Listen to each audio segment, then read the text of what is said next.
السلام علیکم ورحمۃ اللہ وبرکاتہ۔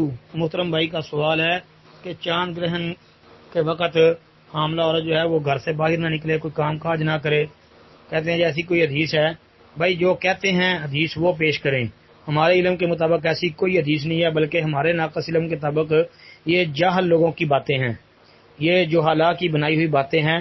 کتاب و سنت کے ساتھ ان باتوں کا کوئی تعلق نہیں ہے۔ ہاں، آپ اس حدیث کو سامنے رکھ لیں جو کہ مغیرہ بن شعبہ رضی اللہ تعالیٰ عنہ بیان کرتے ہیں۔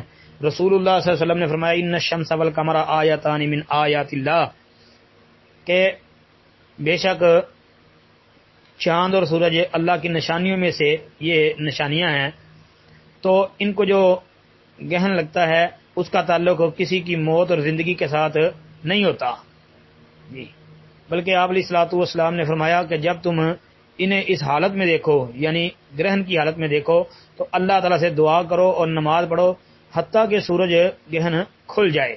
یہ روایت تو بھائی بالکل صحیح موجود ہے، صحیح بخاری کے اندر 1043 نمبر پر جمعے کا بیان نکال لیں، اور صحیح مسلم میں 915 نمبر پر موجود ہے۔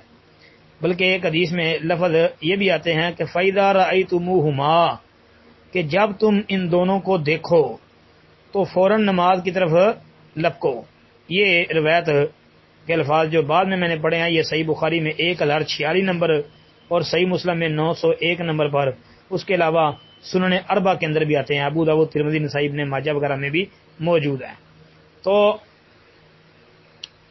اس سے تو یہی پتہ چلتا ہے کہ یہ جو باتیں آپ نے پوچھی ہیں یہ باتیں بالکل فضول ہیں۔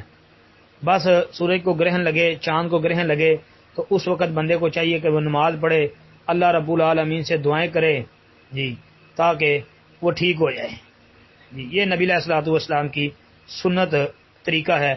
اس کی تفصیل مزید جاننے کے لیے آپ اس موضوع پر لکھی گئی کتب کی طرف رہنمائی کر لیں، انشاءاللہ بہت فائدہ ہوگا جی۔ السلام علیکم ورحمۃ اللہ وبرکاتہ۔